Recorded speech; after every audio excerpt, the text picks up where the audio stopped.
Hello.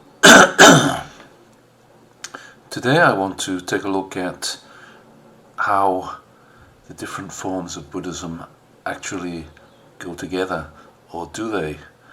So some practitioners have tried to synthesize the different forms of Buddhism. We know about things like secular Buddhism and forms of Buddhism that are really geared towards the present age, you can say, without taking on board all the historical reality of Buddhism from the past. However, this isn't exactly like that. What I'm really talking about is the way that some people try to synthesize the three main branches of Buddhism. That's Theravada, Mahayana and Vajrayana. Now, I've had a lot of dealings with Therevada and Vajrayana. I know something about Mahayana, and this is just really my opinion. I do practices from Mahayana, well, particularly from Vajrayana, but mostly from Therevada. So it's something that's interesting to me. If it was possible to synthesize these different forms of Buddhism in a very clear and logical way, then it would make everything a lot easier, really. But I think my point today is going to be that it's not easy to synthesize these forms of Buddhism, and that by no means should someone really go in for a kind of pick and match kind of Buddhism where you take something from here and something from there. Some of us have a karma that is really directing us in particular directions, and we may find ourselves in a situation where we do take something from different branches of Buddhism, but that will be a karmic reality rather than a choice. In my case, I started with Vajrayana, and for many years I had a Vajrayana guru, and did the Kalachakra Tantra with the Dalai Lama in America, and I still do that. It's a commitment to a 6 times a day practice, and the point is that it's something I started, something that I still do, but later I discovered Theravada Buddhism, which I now regard as a form of Buddhism which is more suited to my temperament, let's say, to what I am. And I particularly enjoy the way it deals with the actual suttas, the words of the Buddha, the historical Buddha. And to me, the meditative practices of Theravada are more transformative than those of other forms of Buddhism. However, it's not a choice I made. It's not that I said, okay, I'll take a bit of this, so I'll take a bit of that. I started in the Tibetan tradition. I have incredible respect for the Dalai Lama, and I did the Kalachakra practice with the Dalai Lama, and I committed to a lifetime practice, and I continue to do that. However, I have also discovered that my mental continuum is able to progress most efficiently, better, with the Theravada mental practices, contemplative practices. So it's something I have to learn to live with, something I deal with every day. It's not something I chose. Started with Tibetan Buddhism and then discovered Theravada Buddhism, so I do something from each. It's a karmic reality for me.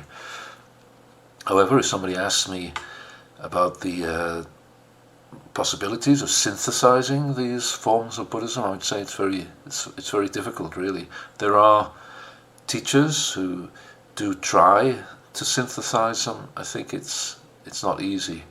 So first of all, most of the terminology is completely different, and it's not just about terminology. It's many of the concepts are different too. So in Theravada Buddhism, you talk about nibbana, nirvana, and your practices are designed to get you to see nibbana, to experience lokuttara jhana, a place that is beyond the mundane. You see nibbana and you're never the same again. It's possible to sort of say, well, maybe that's similar to the Dharmakaya, the place where the various Buddhas live in Vajrayana, but actually it's stretching things, and they're not really the same at all. They have different ideas, different concepts. So in Theravada there is basically one Buddha for our age, and that's Gautama. But in Vajrayana Buddhism there are many, many Buddhas, so everybody can become a Buddha. Everybody has a Buddha nature, so theoretically everybody can really become a Buddha. But there are thousands and thousands, maybe countless Buddhas in the universe, and many of them are well known in Mahayana and Vajrayana circles, and groups of people adhere to particular Buddhas, and the cosmology has lots and lots of Buddhas all the time. So you can decide to practice with Kalachakra Buddha, or Yamantaka Buddha, or Amitabha Buddha, Bodhisattvas like Avalokiteshvara.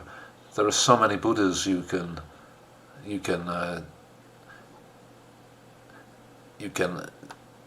deal with in Vajrayana, but in Theravada there is really one Buddha at a time. So each age has its own Buddha. Right now,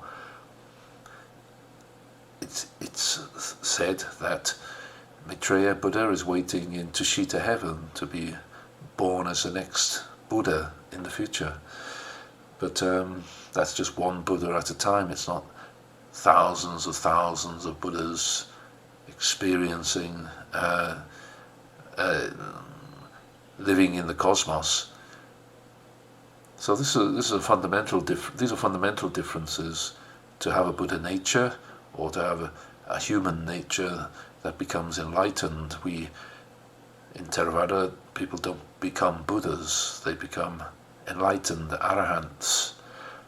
Only a few people become Buddhas, and they have to endure all sorts of privations before they can do that.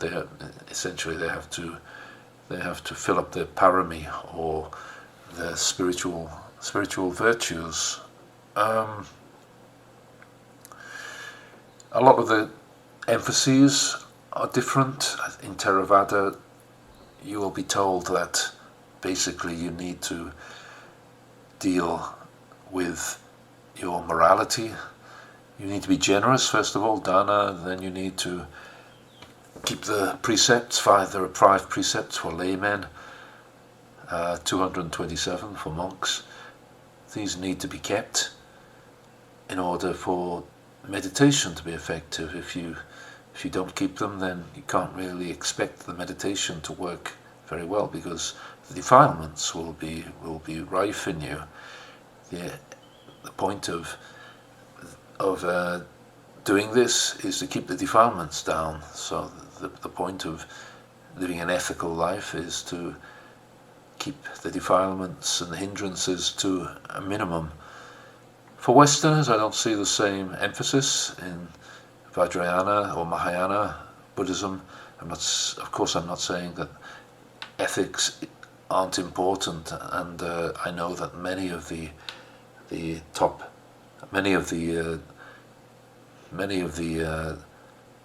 long-term practitioners of those traditions are very, very ethical people. But anyway, especially if you're a Westerner, there is not the same emphasis on needing to keep morality in order to practice, in order to progress on the path of practice. In fact, people often decide to take a precept for a day or something like that, which is no doubt admirable, but would be rather ridiculous from a Theravada point of view. So these are all fundamental differences. Lots and lots of Buddhas on the one hand, and only one Buddha on the other, looking and relying on what the one Buddha said with Theravada, or basically dealing with teachers who came after the Buddha, or who are thought to have always existed perhaps, or maybe teachings that are said to have been given by the Buddha but hidden and found by people when the teachings could be utilized by people. So fundamentally different concepts actually. The cosmological structures are quite different really. As far as I know, the Vajrayana is mostly about the three kayas: the Dharmakaya, where the Buddhas exist; the Sambhogakaya, where they manifest; and the Nirmanakaya, which is where we are. And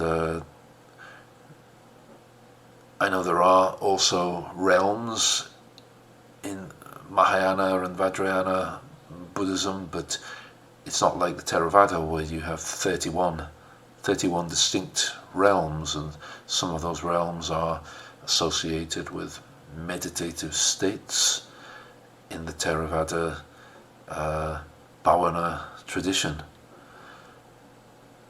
Again, some fundamental differences. Also in Vajrayana, for example, many of the practices will involve visualizations of one kind or another. Visualizations and seeing yourself as a deity in Tantric Buddhism. In Theravada, there is nothing like that. You practice and you progress. There are deities, but they people or beings that inhabit other realms. There are practices called Devanusati. Well, there is a practice called Devanusati where one considers the qualities of the Devas and their virtue, and the intention is to brighten the mind, but there's no idea about turning yourself into a Deva or seeing yourself as a Deva. There might be a consideration that this would be something that would increase the ego a lot, especially if it wasn't accompanied by very strict sila and observance of moral rectitude. So these, as I say, are all fundamental differences. You'll never hear the word nirvana really in Mahayana or Vajrayana. Vajrayana talks about the clear light. Perhaps you could give there could be some kind of correspondence if you want to see it, but it's not exactly the same, I don't think. The clear light is what you see and dwell in if you are an enlightened being. So it does have some correspondence with nirvana, but they are really described in different ways, and also the processes of getting there are totally different, really.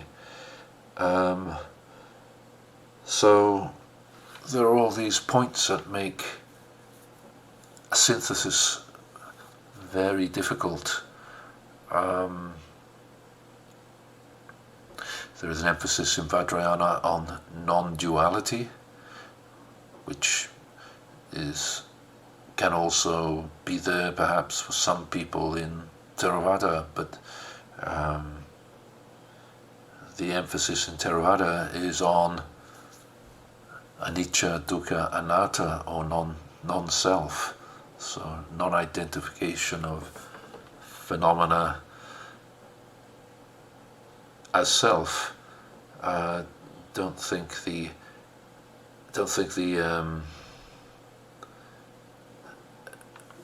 it talks about the things that Theravada do. Sorry, that Vajrayana does in that way. So there are some teachers who within Theravada who try to integrate the practices to a great extent, but I am personally doubtful about the extent to which it can be done. You can take a few sutras from the Vajrayana Mahayana tradition and use them to emphasize concepts which can also be relevant to Theravada. For example, the Heart Sutra, form is emptiness, emptiness is form. I see some Theravada teachers making quite a lot of use of that short sutta and the idea of emptiness itself. But I think the concept of emptiness is much more clearly worked out in Vajrayana, for example, than it is in Theravada. There is a whole background to what emptiness is in Vajrayana, which I think doesn't really exist in Theravada. I'm not saying that people can't do such things as this, and some great teachers do it actually, but and I'm sure it won't. I'm sure that it's helpful, but the point is there are only some points in Vajrayana that can exist alongside the Theravada truth, because they just don't go together. Things like, on the one hand, the Buddha nature, on the other hand, wanting to become an arahant. Of course, most people know about the difference concerning the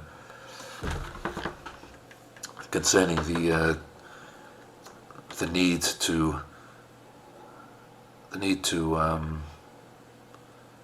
become enlightened.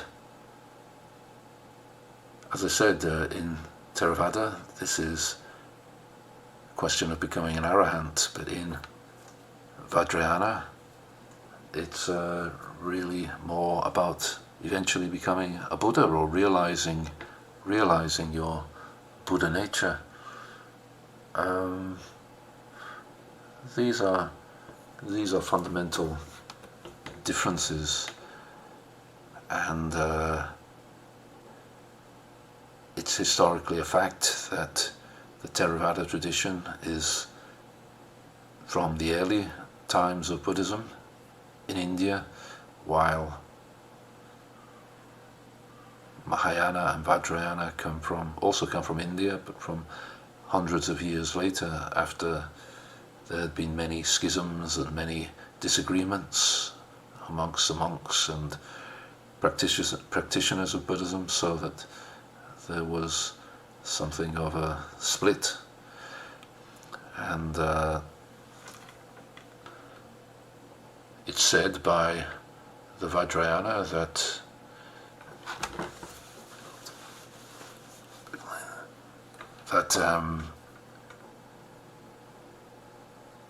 the Theravada is really something of well, they call it the Hinayana. It's a narrow path. The Mahayana or the Vajrayana gives a quick access to enlightenment or to the Buddha nature, the realization of the Buddha nature, whereas Hinayana is a true path, but a slow path. Theravada itself rarely addresses itself very much to Vajrayana and Mahayana. I think mostly preferring to keep silent about practices that developed hundreds and hundreds of years after the practices that they take most seriously. So we can see all this, and the differences between the two. Theravada is said by the Vajrayana to be perhaps selfish in some ways, because the practitioners only want to gain liberation for themselves rather than for all sentient beings, as in Vajrayana. But in many ways the Theravada has more practical practices to engage with wishing well to other people, such as metta practices and so on and so forth. In Vajrayana there is a lot of emphasis on bodhicitta and being a bodhisattva to come back to help all sentient beings, but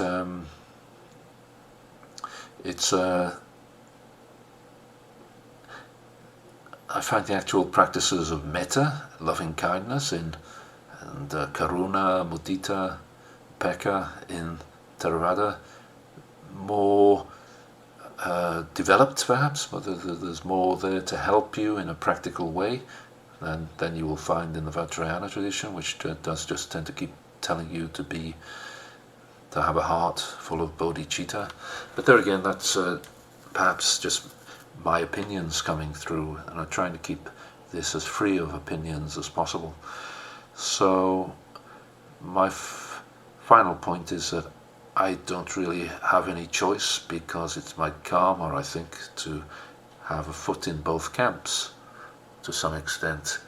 But if you do have a choice, then it's better to stay within one tradition, really, because I don't believe that they mix very well, and it will definitely cause some difficulties along the way for a practitioner if they just willingly take a little bit from here and a little bit from there. So my advice is to stay within one tradition unless your karma is such that you're unable to. Thank you.